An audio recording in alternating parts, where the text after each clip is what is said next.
Listo, profe, estamos iniciando la transmisión de la sesión de el día de hoy, viernes, de fundamentos de electromagnetismo y mecánica cuántica, con la plática que toca hoy, que es 3 generaciones de experimentos con estados fotónicos enredados, que va a dar el profesor Eugenio. Buenas tardes, profesor. Muy buenas tardes. Entonces, los dejamos con el profesor. Ahora, las preguntas igual al final, ¿o a qué hora Las preguntas las pueden ir formulando a lo largo del camino, pero las contestaré al final. Eso, pues. En Bueno, cuanto entonces, les surja una pregunta, que le escriban y ya continuamos. ok, y nada más decir que las preguntas que amablemente contestó el profesor las publicamos ahí en la página hace ya algunos días, que ya quedaron contestadas, pues, las que estaban ahí pendientes, hablando de las preguntas. Bueno, pues dejamos al profesor que inicie. Muy bien. Entonces, bienvenidos a TV Ciencias. Estamos dando la 10ª conferencia del ciclo sobre fundamentos del electromagnetismo y de la mecánica cuántica. Y en este último tercio, la semana pasada cubrimos el tema de la interpretación de la mecánica cuántica según Einstein, Podolsky, Rosen, Bohr y Schrödinger en 1935. Y de hecho voy a formular algunas preguntas que ellos hicieron en 1935 en sus respectivos trabajos. Einstein preguntó explícitamente: ¿son la posición y la cantidad de movimiento cantidades físicas o cantidades de la realidad física? Y en el experimento pensado que formuló, señaló que había una acción fantasmagórica. Y nosotros podemos preguntar, ¿existen señales más rápidas que las de la luz en experimentos de este tipo? Por otra parte, Schrödinger formuló su idea de estados enredados y propuso el estado que es la superposición de gato vivo y núcleo de uranio y de gato muerto y núcleo de torio más partícula alfa como productos del decaimiento del uranio. Y la pregunta que podemos hacer es: ¿existen este tipo de estados enredados y qué se podrán hacer? Esas eran las preguntas en 1935. También mencioné que Bohm, en su trabajo, en su libro de mecánica de 1951, reconoció que en vez de hacer experimentos del tipo que propuso Einstein, sería preferible considerar estados de spin un medio para partículas como electrones, protones o diferentes núcleos o partículas elementales. O también con luz, que puede existir en dos estados de polarización alternativos. Y John Bell siguió la idea que propuso Einstein cuando él concluyó que la mecánica cuántica no podía ser una teoría, una descripción completa de la realidad física y que debía de haber una teoría más fundamental en la que se satisfacieran las condiciones que él ponía para una teoría que fuera completa y describiera la realidad física. Desde luego, Bohr había señalado que efectivamente la mecánica cuántica describe situaciones que son diferentes de las que ocurren en la física clásica,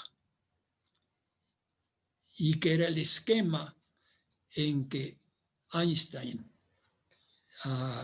pensaba al escribir su artículo. En el anuncio de las conferencias, precisamente indiqué que el debate de 1935 se inició en base a experimentos pensados, que desde luego fue un método de trabajo que introdujo Einstein desde el desarrollo de la relatividad y que utilizó a lo largo de su carrera, incluyendo en la mecánica cuántica.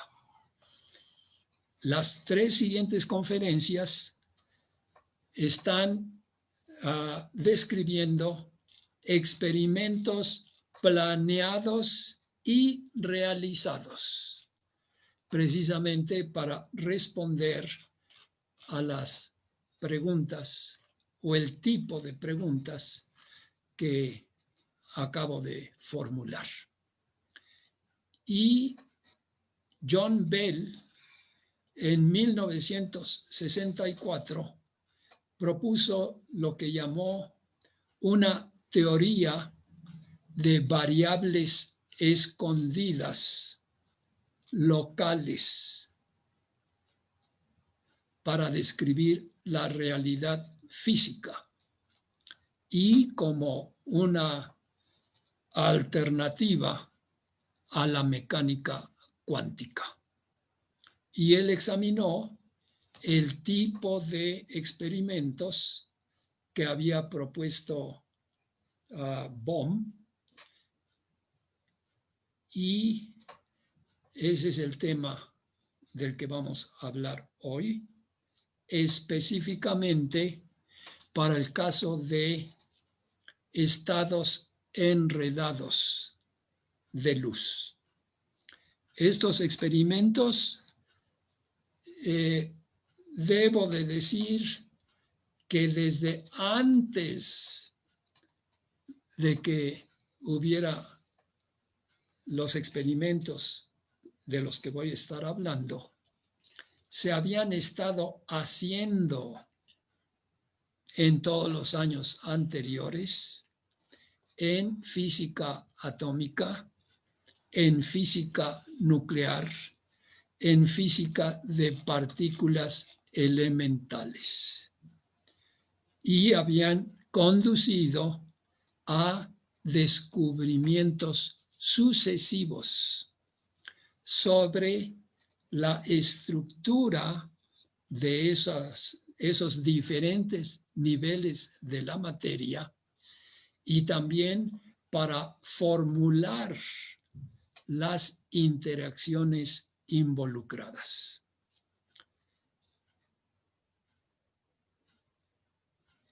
En el resumen, entonces, hago referencia a 3 generaciones de experimentos ya no pensados, sino experimentos planeados y realizados. Menciono simplemente 3 fechas de referencia. 1982, por el grupo de Francia, de Aspect, Grangier y Rogers. Y después, en 1995, en la red de telefonía por fibra óptica en Suiza, en 3 ciudades: Ginebra, Bellevue y Bernex. Y la última, o la versión más reciente, involucra un satélite donde se realiza el enredamiento de fotones y 3 observatorios donde se detectan. Entonces, voy a proceder a describir el experimento de Aspect y colaboradores, señalando que de hecho desde 64 a 82 ya había habido algunas versiones preliminares, en particular en el grupo de Clauser en el 72. Desde luego, la idea de estos experimentos era tener mediciones experimentales que pudieran decir: la mecánica cuántica está mal y la teoría de Bell está bien, o al revés. Entonces, voy a describir primero la parte de la mecánica cuántica. Ya la hemos estado discutiendo a lo largo del ciclo, y entonces voy a describir los elementos básicos de la teoría de Bell, que desde luego la hacen diferente de la mecánica cuántica. Y también el tipo de predicción que hacen la mecánica cuántica y la teoría de Bell, y que afortunadamente son predicciones cuantitativas diferentes. En la física, cualquier teoría o cualquier propuesta de teoría debe de someterse a su verificación comparando con los resultados de análisis de experimentos que se realizan en laboratorios contra las predicciones o resultados que salen de las teorías respectivas. Este es el método de trabajo de la física. Pues bien, la teoría de variables escondidas, locales y realistas incorpora el tipo de elementos que Einstein esperaba de una teoría completa. En la mecánica cuántica, la respuesta a la pregunta de si la posición y la cantidad de movimiento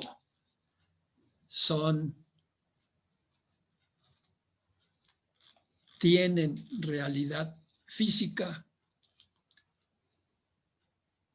en la mecánica cuántica se tiene una respuesta muy clara. La posición y la cantidad de movimiento se llaman cantidades dinámicas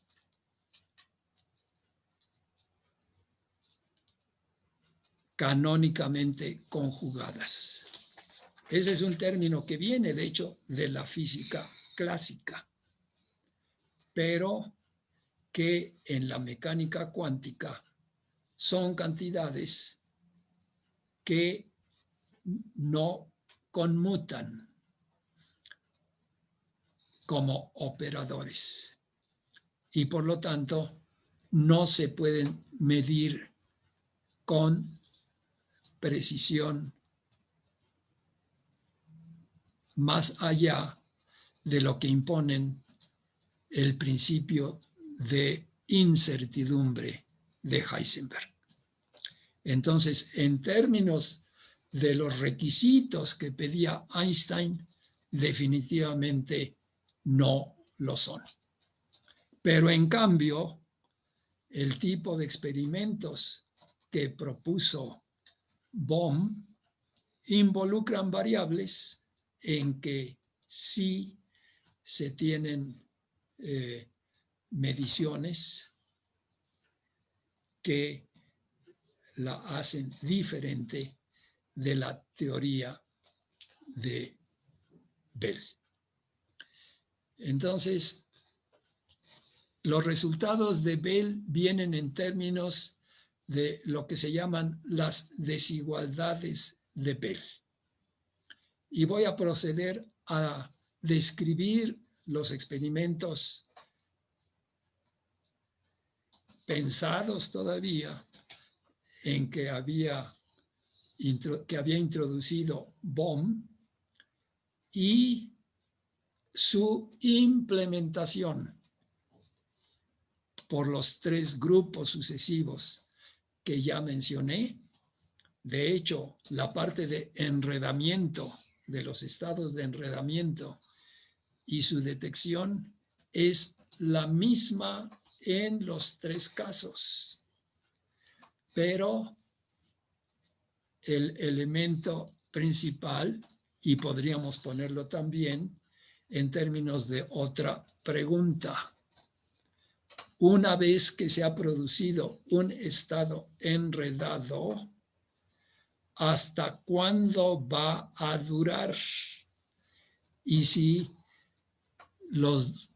las partes componentes del estado enredado se van separando,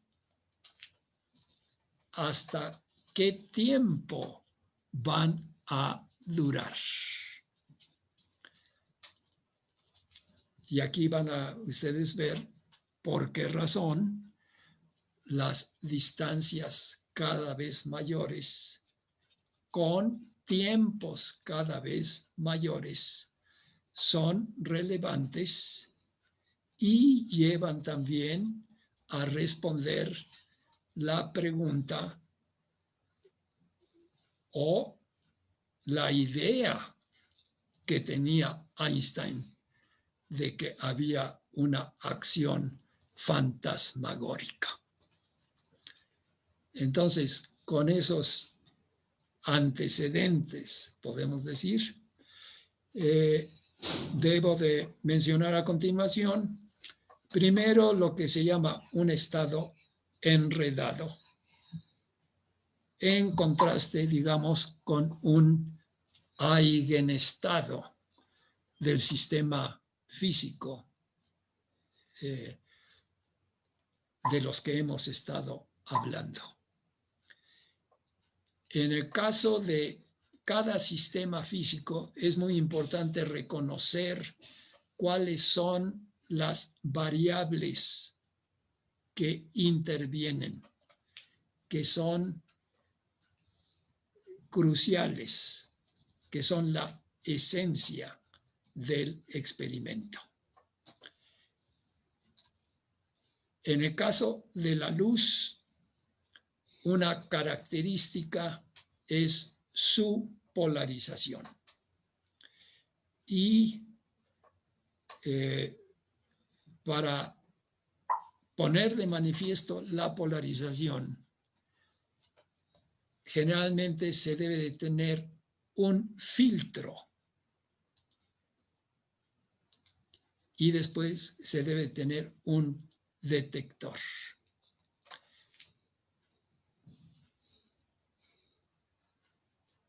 En algunos casos, el proceso de producción de la luz ya garantiza que se tiene un producto de luz polarizada.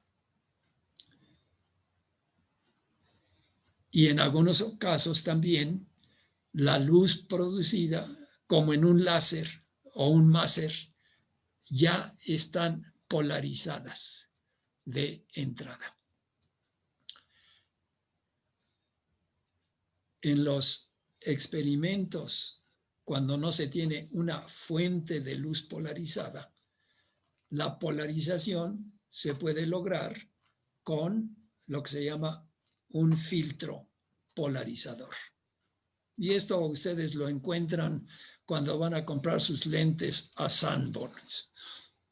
Y pueden, no sé si lo siguen haciendo, pero antes tenían los lentes y tenían lo que se ve como una mica y que la ponen encima. Y si la rotan, van a poder ver que la intensidad de la luz que pasa cambia en función del ángulo en que giren ese filtro. Y después, si ustedes quieren, ponen otro filtro exactamente igual y con la misma orientación que el primero, la luz con esa polarización va a pasar. Y entonces el segundo filtro tiene una transmisión de 100%. Pero si giran ese mismo filtro 90 grados, van a ver que no pasa la luz. La luz tiene dos estados de polarización que son ortogonales entre sí. Entonces, esto es muy importante para el experimento que vamos a describir. Porque los experimentos van a consistir en medir los estados de polarización de la luz que llega a cada uno de los detectores involucrados en el experimento. En el caso de Aspect, el tipo de luz que se utilizó se origina en el calcio atómico bajo la excitación con un láser e involucra dos transiciones de un estado que tiene momento angular cero a un estado que tiene momento angular 1 y seguida de la emisión de otro fotón, partícula de luz, ¿verdad? También con momento angular 1. El estado al que llegó el sistema atómico en la primera transición tiene momento angular 1 y el resultado de la emisión del segundo fotón, que tiene momento angular 1, es un estado que tiene momento angular 0. Y entonces, la parte importante es que la emisión de los dos fotones fue de un estado atómico con momento angular 0 a otro estado también con momento angular 0.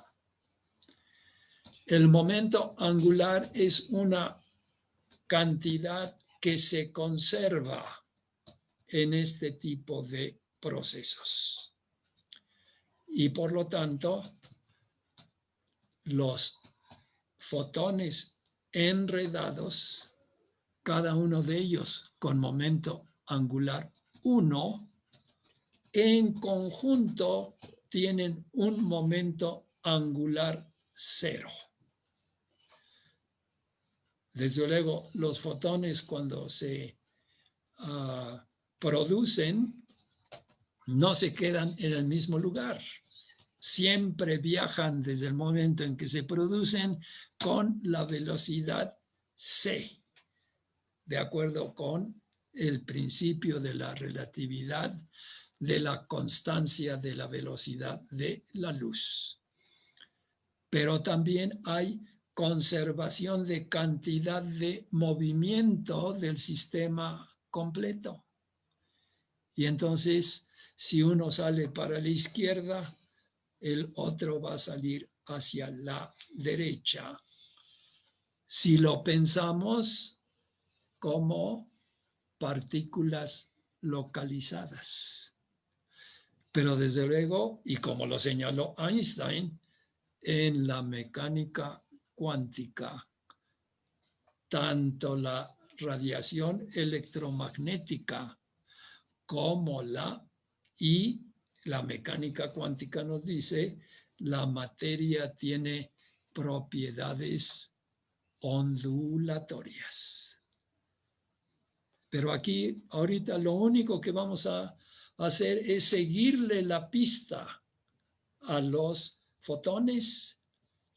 En el laboratorio de Aspect, era en el centro de su laboratorio, y entonces uno salía, podríamos decir, a la izquierda y el otro a la derecha, y él tenía colocados sus detectores a 8 metros en una dirección y a 8 metros en la otra dirección.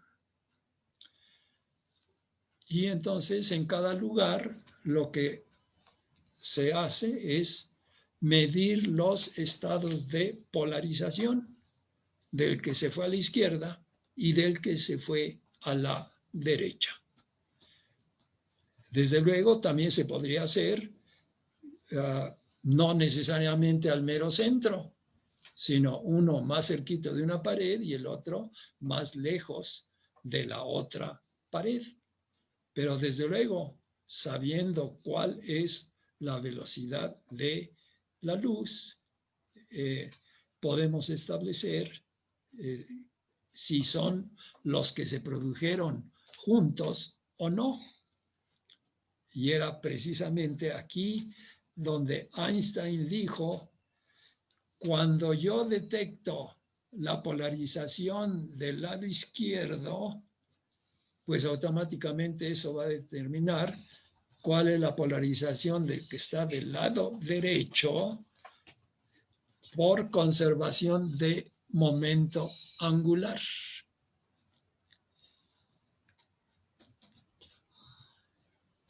Desde luego, la luz que llegó a uno y a otro lugar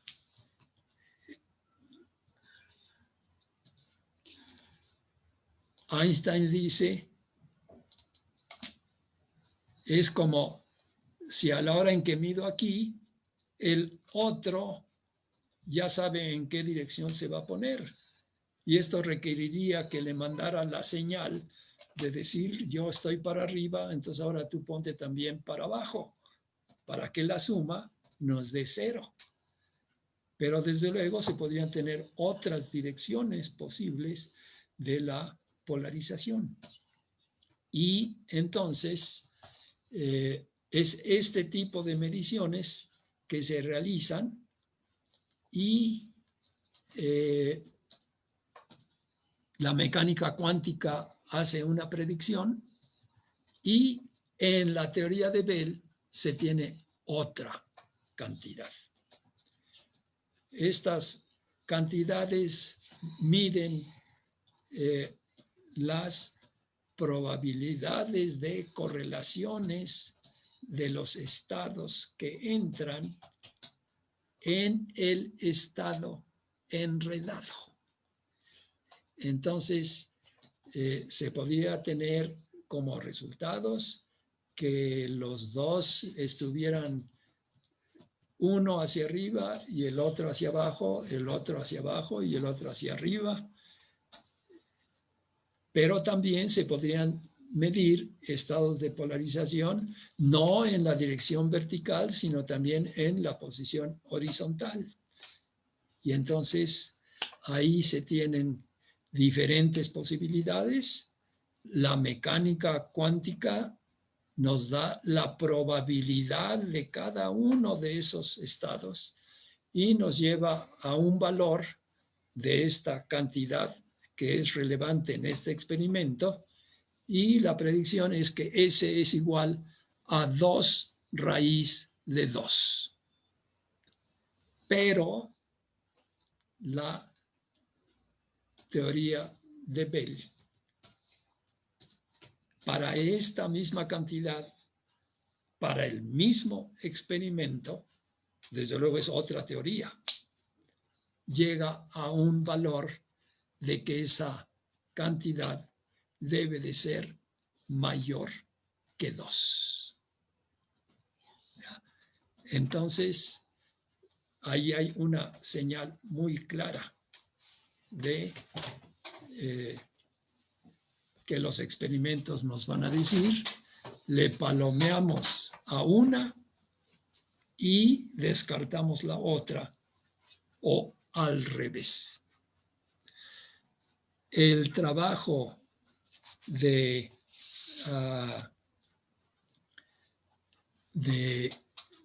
Aspect y compañía se tituló Experimento de Einstein, Podolsky, Rosen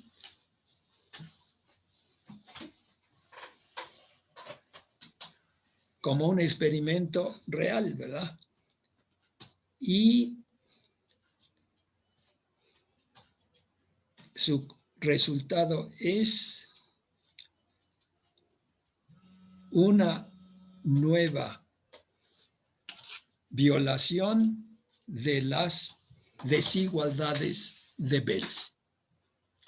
El valor que obtuvieron Aspect y sus colegas en el 82 fue de 2.37. Más o menos 0.05. Pero las desigualdades de Bell pedían que esto fuera S mayor que 2. Entonces, quiero subrayar, y desde luego este dice nueva violación, porque en el 72 el trabajo de Clauser ya había demostrado que las desigualdades de Bell no son congruentes con estos tipos de experimento de la polarización en los estados enredados. Los estados enredados son la superposición, ¿verdad?, de un estado con una cierta propiedad, que en este caso es polarización, y en una cierta posición, habiéndose generado juntos, y también la medición de las mismas propiedades o propiedades correlacionadas en otra posición. Einstein pensó que la medición en una posición iba a determinar la posición de la otra mandándose señales. Pero en todas estas, en las 3 generaciones de experimentos, los autores dicen explícitamente, y no hay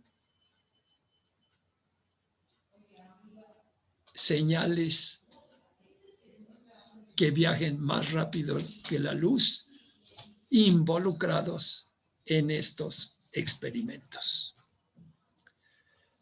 Entonces, voy a proceder a continuación a hablar simplemente de otros 2 experimentos representativos, señalando desde luego que los proponentes o quienes apoyan o apoyaban la teoría de tipo de Bell le pusieron desde luego peros a estos experimentos, diciendo que la precisión con que trabajan los detectores o los filtros de polarización no eran suficientes. Pero, desde luego, la tecnología y precisión de la instrumentación ha ido avanzando. Y precisamente cuando la telefonía por fibra óptica se desarrolló y se estableció a nivel mundial en la década de los 90s, habiendo empezado desde los 80s,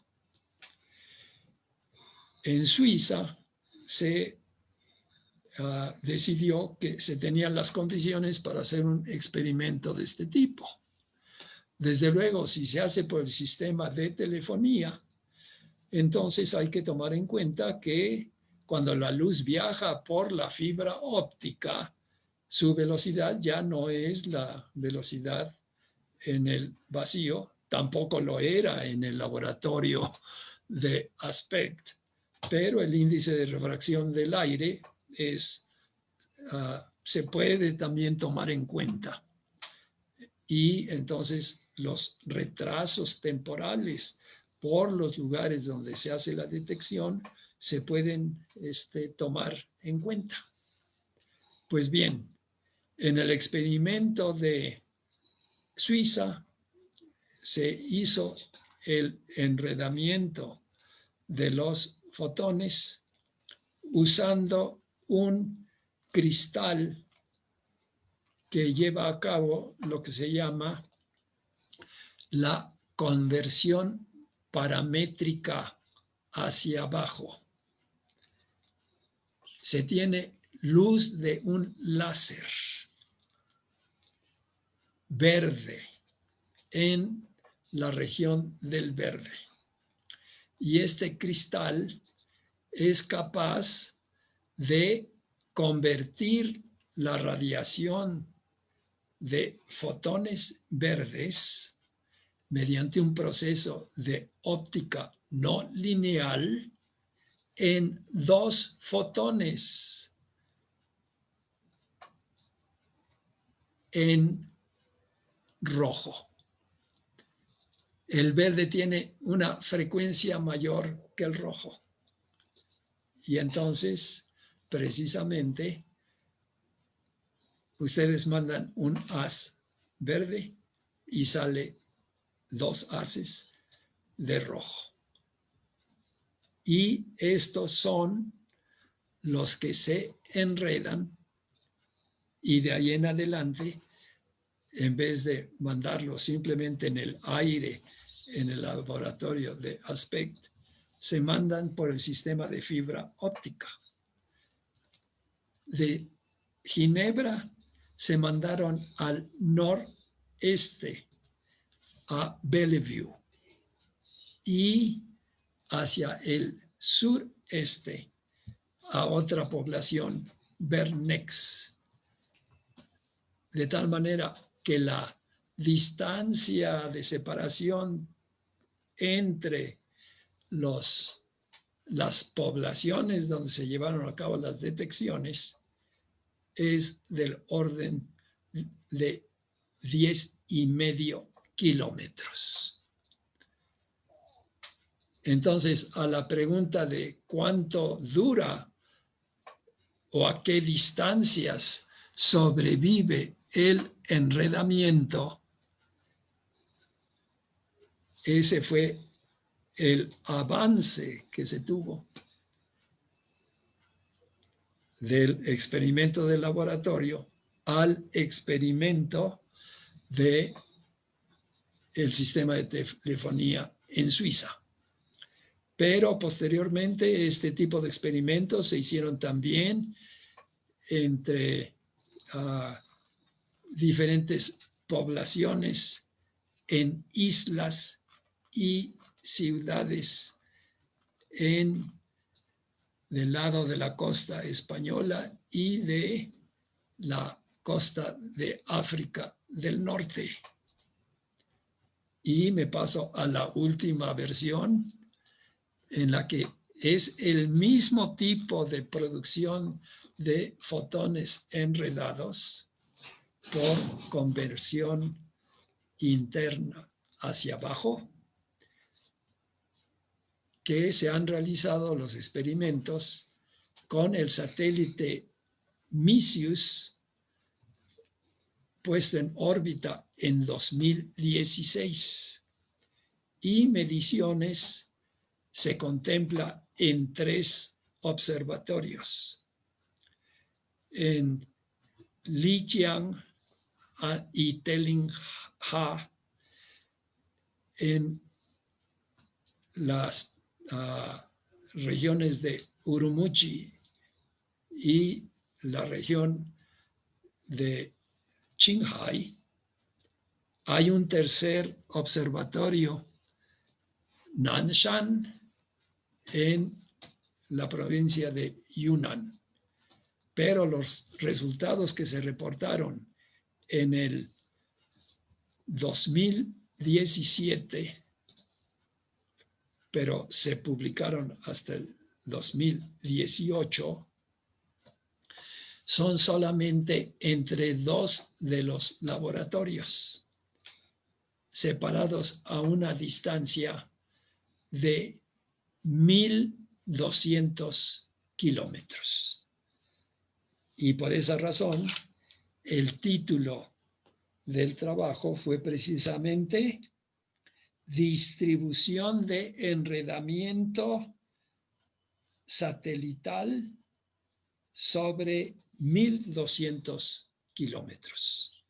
Este proyecto es un proyecto a larga escala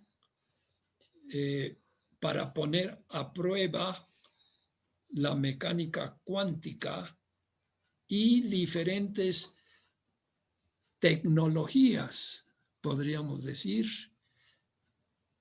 dirigidas especialmente a la comunicación. Es desde luego también, ese se va a convertir eventualmente en un satélite de comunicaciones, o se tendrán también redes de comunicación satelital con tecnologías cuánticas. Entre las preguntas que hicieron los compañeros en la sesión pasada, me preguntaban por los avances más recientes de la mecánica cuántica.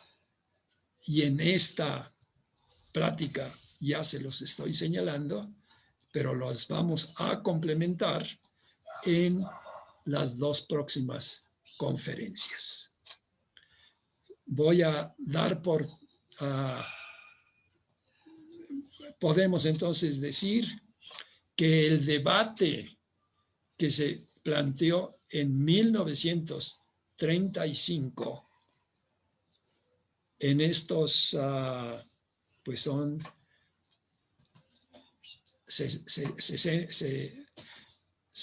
ya son casi 80 años, 75 años si prefieren. Los experimentos realizados, ya no pensados, sino planeados y realizados desde hace 50 años, definitivamente desechan las teorías de variables escondidas, o vamos a decir, la teoría propuesta por Bell. Y también dan respuesta a las preguntas que se plantearon, que planteó Einstein mismo. No hay acciones fantasmagóricas. Y efectivamente, la mecánica cuántica es diferente de la física clásica. Y entonces, en toda esta tecnología cuántica, también se tiene una lógica cuántica. Esto es muy importante para la parte de computación y otras aplicaciones que estaremos ilustrando. Voy a dar por terminada mi presentación, aunque debo decir que el debate continúa, porque ahora se habla de efectos de no localidad. Y a nivel de los periódicos, todavía el New York Times publica las noticias de estos experimentos hablando de la acción fantasmagórica de Einstein. Entonces, si ustedes leen esas, tengan cuidado. Y creo tenemos tiempo para escuchar y responder las preguntas. Muchas gracias. Efraín. Hola, prof. Estamos aquí viendo si hay preguntas. Si tienen alguna pregunta, aprovechen y escríbanla para hacérsela llegar al profesor Eugenio, porque hasta ahorita hay solamente felicitaciones y saludos desde Miahuatlán, Puebla, de Guillermo Vega. Gracias. José Miguel Sánchez, saludos desde República Dominicana. Miguel Isaí, saludos desde El Salvador. Saludos también. Selvin Argueta, saludos desde Guatemala. Saludos a los compañeros de Centroamérica. Y aquí hay ya la primera pregunta. Muy bien. ¿La descripción del objeto en la mecánica cuántica es subjetiva? La física es una ciencia experimental. Los objetos que son estudiados son objetos que existen en la naturaleza. Desde luego, en algunas ocasiones son sistemas que el experimentador puede arreglar a su juicio de acuerdo con el tipo de investigación que desea realizar sobre ese sistema. Entonces, el objeto por ser estudiado no es un objeto, no es subjetivo. Es un objeto que tiene propiedades físicas medibles. Y quiero aprovechar precisamente para las preguntas que han formulado diferentes compañeros a lo largo del ciclo, diciendo que en el nivel atómico se tiene desde luego la materia en el nivel de las componentes del átomo, como son los núcleos y como son los electrones, que tienen propiedades de masa, de momento angular, de carga eléctrica, de momento magnético. Todas estas propiedades son medibles y se miden precisamente con los métodos de la electricidad y el magnetismo. Y desde luego se tiene también la radiación electromagnética. Y desde luego una diferencia importantísima entre la radiación electromagnética y lo que llamamos materia en sus diferentes niveles, ¿verdad? Es que la materia tiene masa, pero la luz no tiene ese tipo de masa. Y para ser más preciso, en la relatividad especial se distingue entre lo que es la masa en reposo y la masa o la energía. A través de la equivalencia de masa y energía se reconoce precisamente que la masa en reposo, cualquier cantidad de materia, tiene un contenido de energía que viene por la famosa ecuación de mc cuadrada. Pero yo prefiero ponerle un índice sub cero a esa energía porque es la energía que tiene cuando está con velocidad cero. Y esa energía va a variar en función de la velocidad a través de lo que se llama el factor de dilatación del tiempo, 1 sobre la raíz de 1 menos v cuadrada entre c cuadrada. La luz no tiene masa en reposo porque la luz siempre se mueve, incluso en una cavidad de resonancia.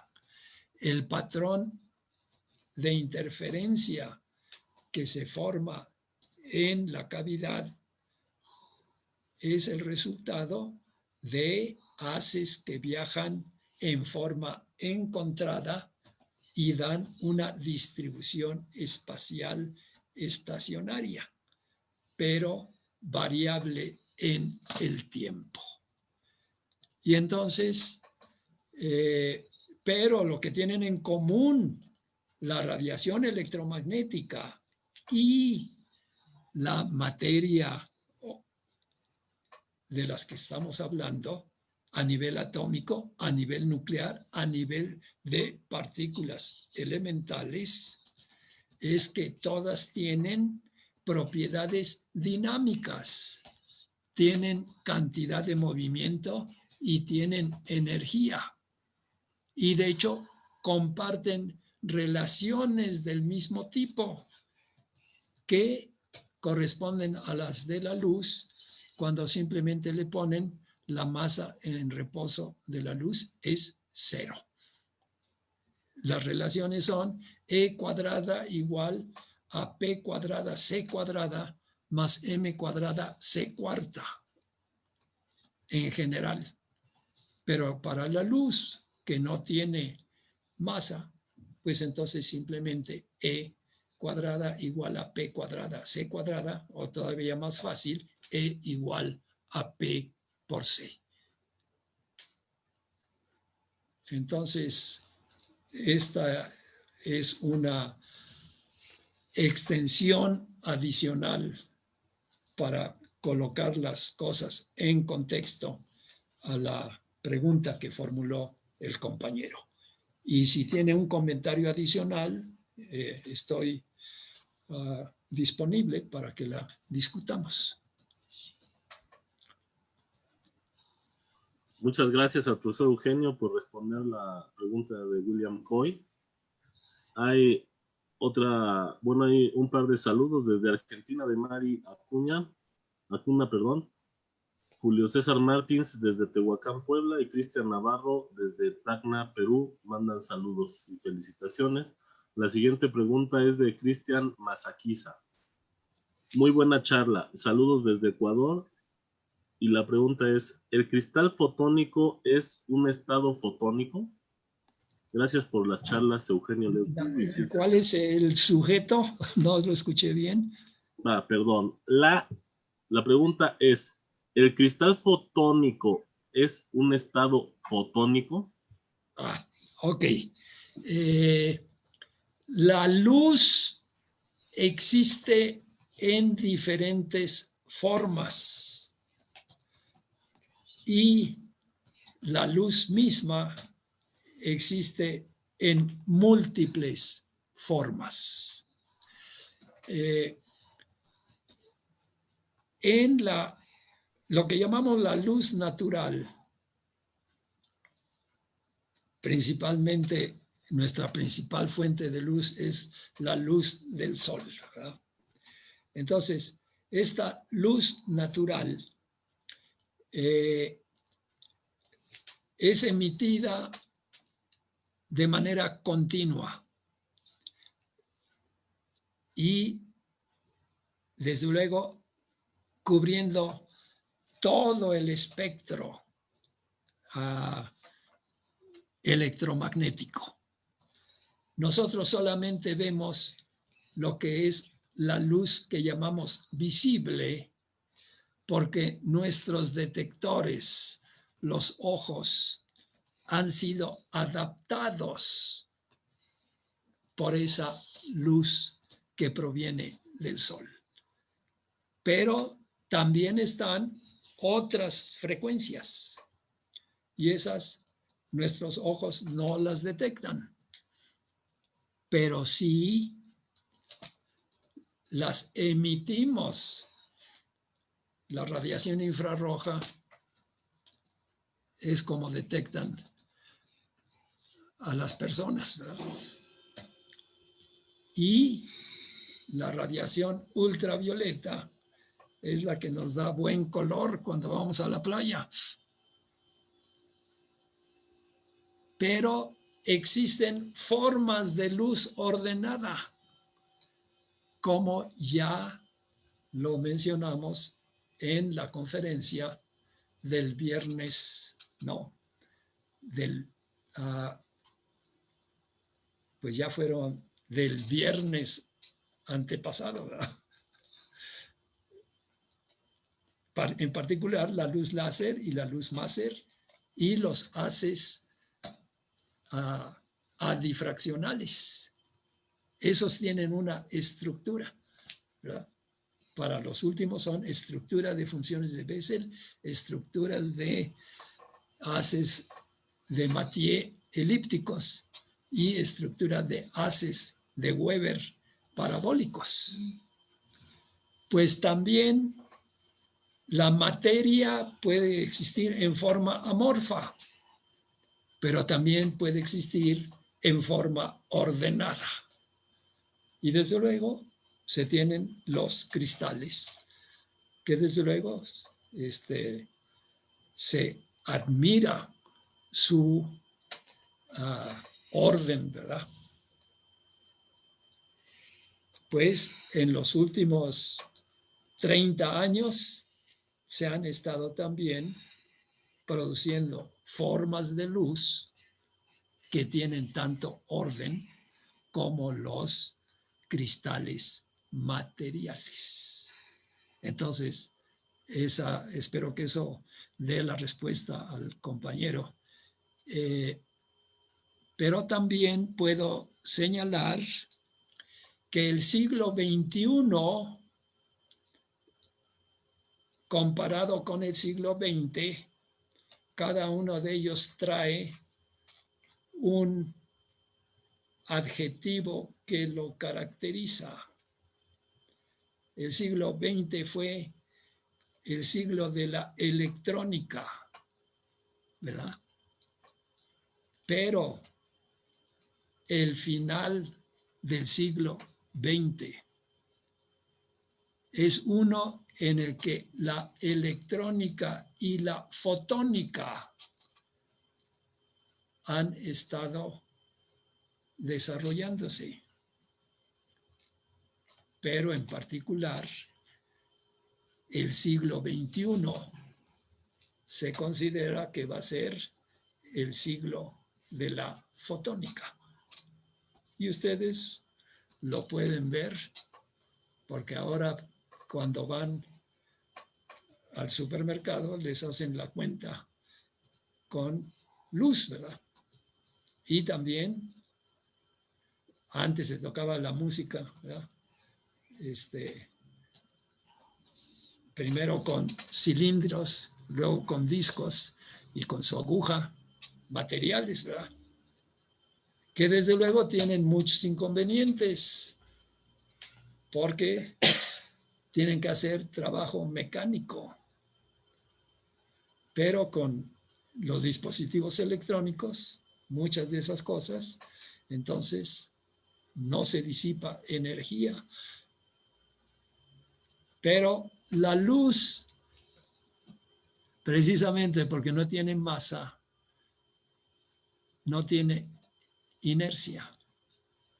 Los electrones tienen masa y tienen inercia. Y correspondientemente, los dispositivos fotónicos funcionan con mayor rapidez que los dispositivos electrónicos. Pero además, los electrones precisamente tienen efectos de disipación en todos los elementos resistivos de sus circuitos. Pero si tienen ustedes circuitos fotónicos, esa parte no está presente. Entonces, por esa razón, las tecnologías fotónicas están siendo y están además incorporando algunos de los fenómenos cuánticos de los que hemos estado hablando, especialmente en este tercio final. Pregunta, ¿está Araceli aquí? Entonces, sí, aquí estoy. Buenas tardes, Eugenio. Bienvenida. Quería preguntar, gracias. ¿Tienes alguna referencia para esta parte de esta conferencia? Sobre todo con las desigualdades de Bell. Mis referencias siempre son las originales. Ok. Sugiero que lean las conferencias Nobel de Wineland y Harosh,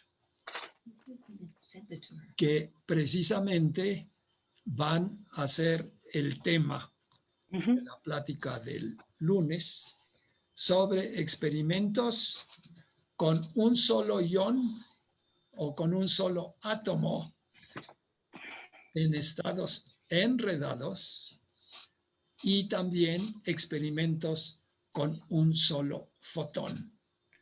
Y aprovecho desde luego para decir que las preguntas que formuló Schrödinger en el 52 y que también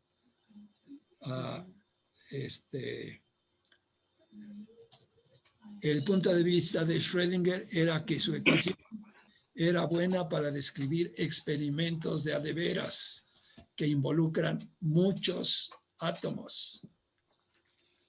pero podemos decir involucraban, porque desde hace 40 años o más,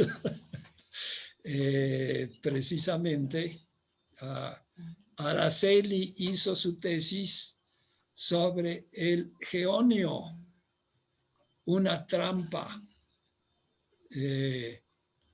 cuadrupolar eléctrica y dipolar magnética en la que Dehmelt, en el estado de Washington, en Seattle, estuvo jugando con un solo electrón negativo durante varios años y después lo hizo con electrones positivos para ver si había diferencia entre partículas y antipartículas.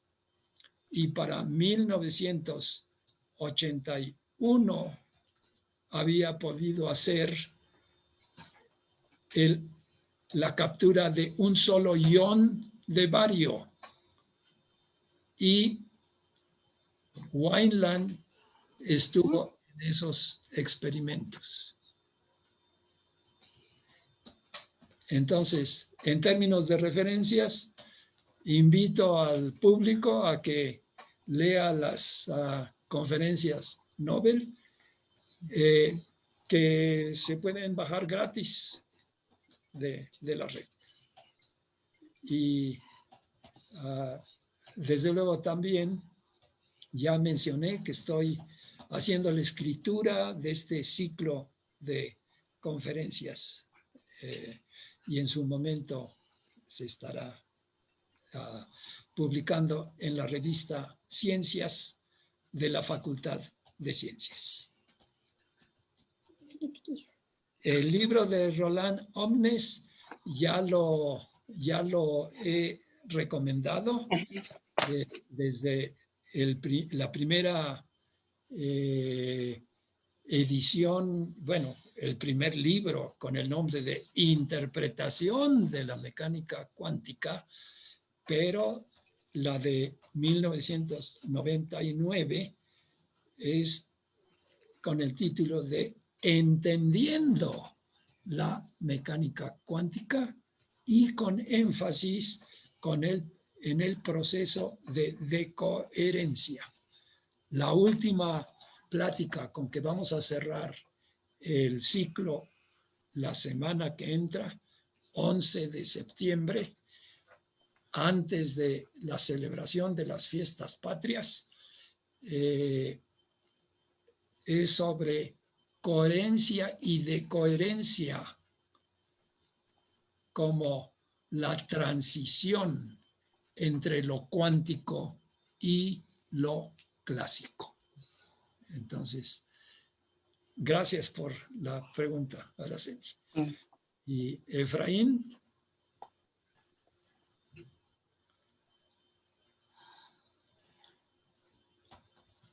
¿Le apagas, Araceli? Ya hay otra pregunta, profesor. Y también pusimos el libro que mostró Araceli. Ahí lo encontramos en LiveGen. Entonces pusimos el link. Y la siguiente pregunta es de Oliverio Hitrick. Oliverio, saludos a Argentina. Comienza mandándote un abrazo, Eugenio. Dice, me perdí el comienzo. ¿Se podría llamar enredamiento a un sistema de dos partículas clásicas en un sistema compuesto, cuando una de las cuales al separarse tiene cierto momento angular y la otra el momento angular necesario para conservar el momento angular total inicial de cuando estaban juntas? ¿Cuál es la diferencia esencial con objetos cuánticos?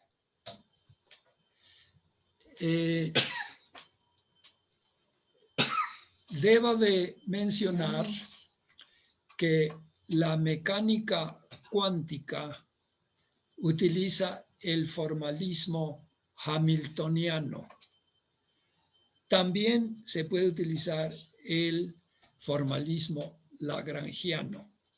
De hecho, las teorías de campo cuánticas utilizan el lagrangiano. Y hay una razón muy importante. La lagrangiana es una cantidad invariante, o la densidad lagrangiana es una cantidad invariante, pero la energía es la componente de un cuadrivector. Entonces, ahora, cuando hago mención a esta descripción hamiltoniana, la conexión entre los elementos clásicos y cuánticos los reconocieron Heisenberg, pero especialmente Dirac. Heisenberg llamó uno de sus trabajos reinterpretación de las cantidades dinámicas. Y Dirac dio, podríamos decir, la receta para describir variables canónicamente conjugadas. Ya dije al principio, en conexión con la versión de enredamiento que usaron Einstein, Podolsky y Rosen, ellos utilizaron precisamente posición y cantidad de movimiento. En la mecánica, la cantidad clave es el conmutador XP menos PX, que da la esencia de la no conmutatividad en la mecánica cuántica. Pero también en la mecánica clásica se tiene la contraparte, que son los paréntesis de Poisson. Y entonces el paréntesis de Poisson viene a ser X parcial con respecto a X menos parcial de X con respecto a X.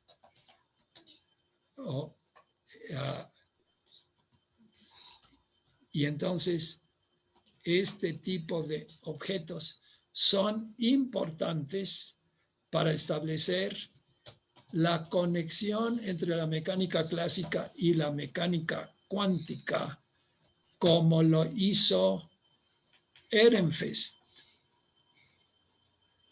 Y desde luego, la conservación de energía o conservación de cualquier cantidad en la mecánica hamiltoniana viene en términos de los paréntesis de Poisson, pero en la mecánica cuántica viene en términos de los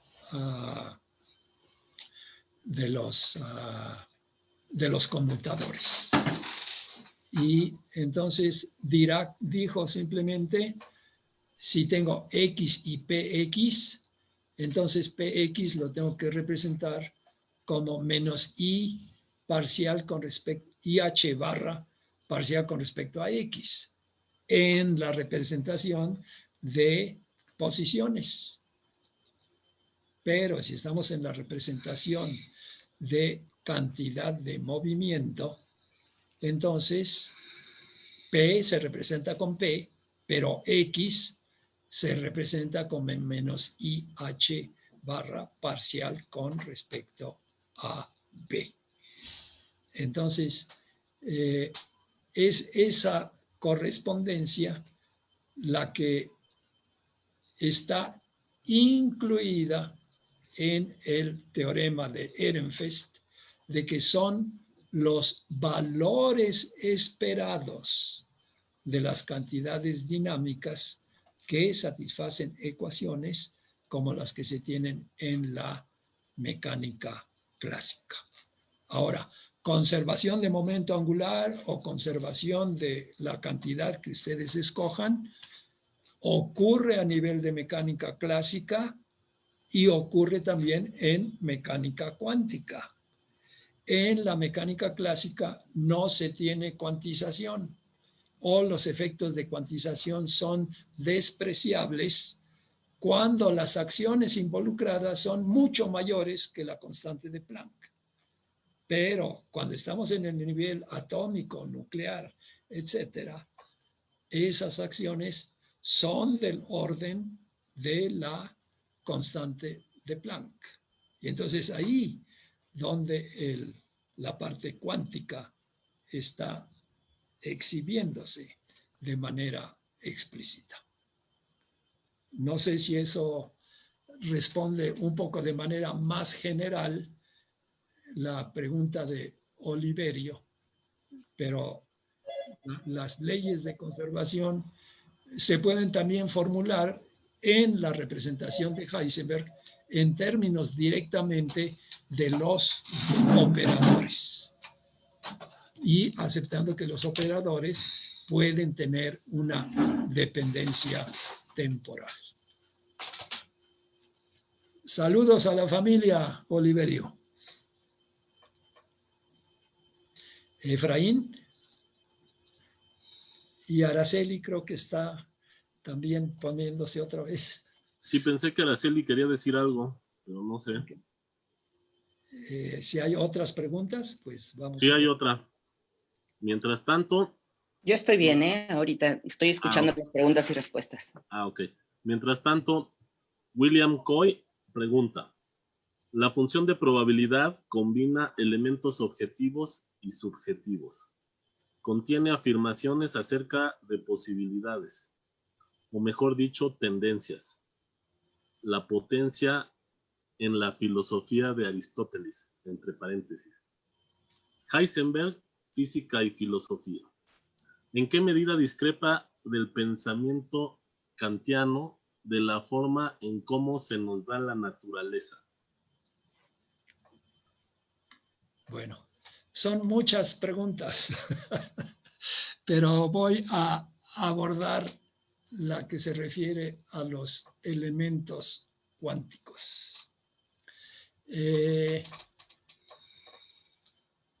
Einstein le gustaba hablar de la función psi en vez de darle una interpretación física. Debo de subrayar que las leyes de la física se formulan en base a experimentos, pero se formalizan en el lenguaje matemático. Y a lo largo de este ciclo, precisamente empezamos con los fundamentos del electromagnetismo y de la mecánica cuántica. Desde luego, ha habido análisis de tales fundamentos para una disciplina y para la otra. En base a mi propia experiencia, tanto de trabajo profesional como físico, pero también como profesor de física, he reconocido que es importante revisar los fundamentos de ambas disciplinas conjuntamente. Y esta es más fácil realizarla en base de sus propiedades comunes en sus respectivos formalismos matemáticos, que al final de cuentas, de la revisión que ya hemos hecho en el ciclo, son formalismos y ecuaciones comunes. Y también principios comunes. La ecuación las ecuaciones de Maxwell se pusieron en la forma de ecuación de Schrödinger antes de que Schrödinger escribiera la suya. Pero fue precisamente en trabajo desde 1908 que la ecuación de Schrödinger se puede escribir como un operador hamiltoniano que, actuando sobre una función de onda, que no es más que la superposición del campo de intensidad eléctrica y el campo de inducción magnética con un coeficiente I de unidad imaginaria para la segunda, se puede escribir igual a parcial con respecto al tiempo de esa misma función. Y desde luego esa es una función separable. Si suponemos variaciones armónicas en el tiempo, pasamos a las ecuaciones de Helmholtz. La luz fue la que llevó al descubrimiento de la relatividad y también llevó al descubrimiento de la mecánica cuántica. La luz en su naturaleza la reconocemos como el fenómeno relativista por excelencia y también cuántico por excelencia. La naturaleza ondulatoria de la materia tuvo que esperar 23 años para que de Broglie la propusiera, precisamente al reconocer que si la luz tiene propiedades ondulatorias y también propiedades corpusculares, por decir algo, pero que yo explico diciendo su energía y su cantidad de movimiento están concentradas espacial y temporalmente cuando interaccionan con la materia. Y fue hasta que de Broglie hizo ese reconocimiento que 2 años, 3 años después, Schrödinger dijo, y aquí está mi ecuación. ¿Verdad? Entonces, las soluciones de estas ecuaciones, lo que Einstein llamaba la psi, y él a propósito utilizaba la descripción matemática, ha tenido una interpretación física desde 1928. No, antes. Es al final del 26. Porque en el 27, precisamente, lo que se discutió fue la interpretación probabilista de la mecánica cuántica. Psi viene a ser una amplitud de probabilidad. Y esta amplitud de probabilidad es tal que esa función multiplicada por su compleja conjugada viene a ser una densidad de probabilidad para el sistema físico que se está estudiando. Entonces, estas psis son la cantidad matemática en el formalismo de la mecánica cuántica que nos sirve para calcular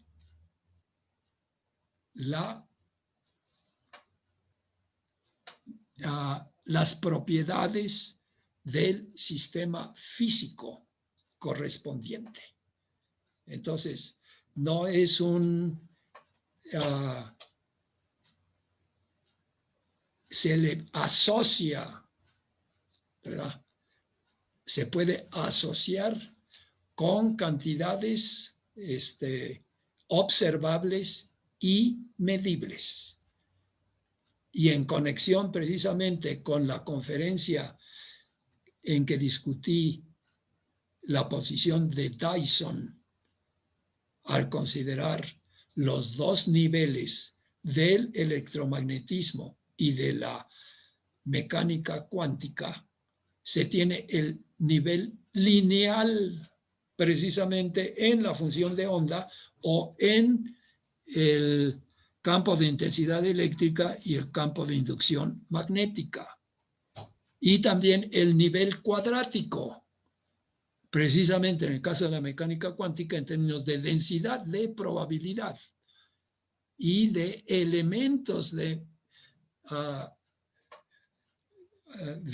matriz para diferentes cantidades dinámicas representadas por sus operadores. Y en el caso del electromagnetismo, E estrella punto E más B estrella punto B entre 8pi o 16pi, porque ya le puse la E estrella, vienen a ser densidad de energía. Y E estrella cruz B entre 8pi C es la densidad de corriente de energía asociada al campo electromagnético. Y entonces Dyson dice que es el nivel de expresiones cuadráticas el que conecta con las observaciones. Pero lo que yo digo es que la naturaleza ondulatoria y de la materia se da al primer nivel, porque ahí las amplitudes y las fases son importantísimas para poder explicar los fenómenos observables de interferencia y de difracción de la luz y de la materia. Como mencioné, el calificativo de cuántico, desde luego, se le ha estado anteponiendo dentro de la física a la mecánica, a la electrodinámica y a la mecánica estadística. Se tiene la mecánica, la distribución de Boltzmann, la distribución de Maxwell.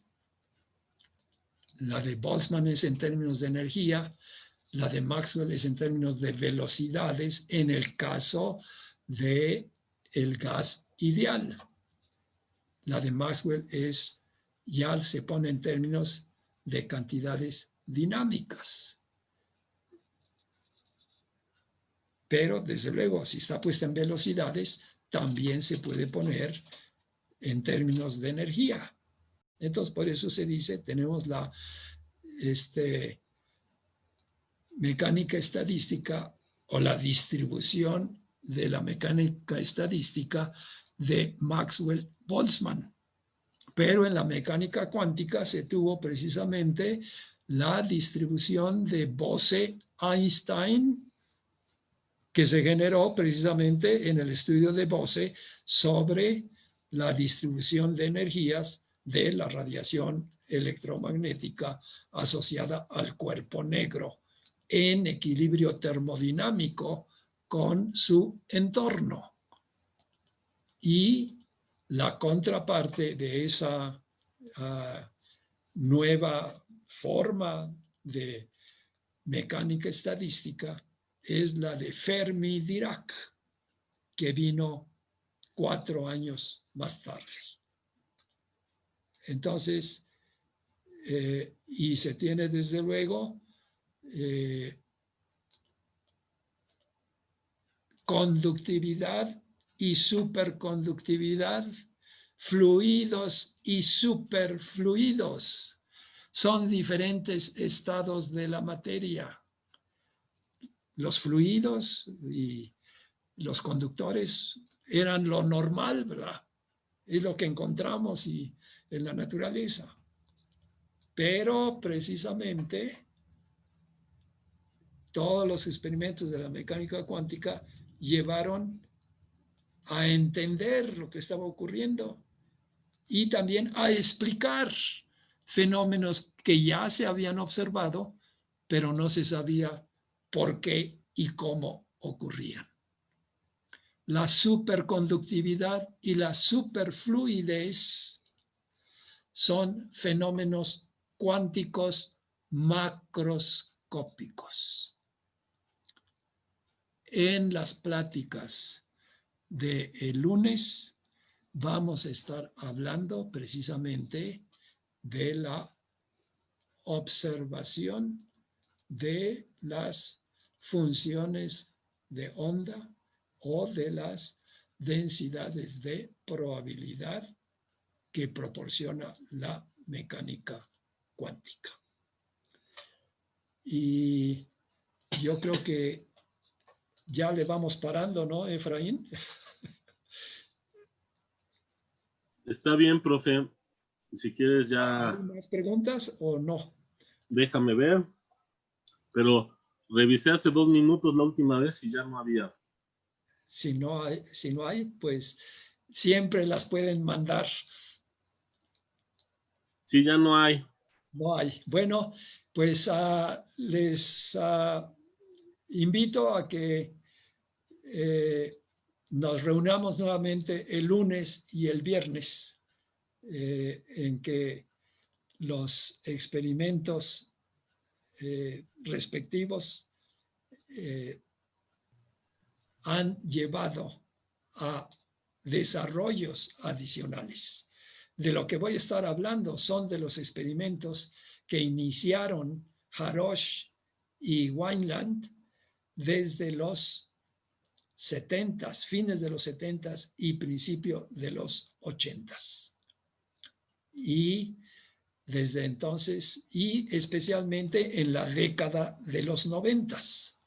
Pero de esa década de los 90s, en los 25 últimos años, podríamos decir que se han estado desarrollando diferentes ramas de control cuántico, de información cuántica y de dispositivos que en vez de ser electrónicos son dispositivos fotónicos o combinados fotoelectrónicos. Y se tienen, desde luego, estados de enredamiento de luz y materia. Muchas gracias. Gracias por su charla. Hasta el lunes. Hasta el lunes. Te voy a mandar algo y platicamos el lunes. Ok. Para una serie de figuras. Ok, sí, las presentamos, está bien. Para ilustrar las cosas. Gracias, Okay. Vale, hasta luego a todos. Nos vemos el lunes. Hasta luego, Araceli.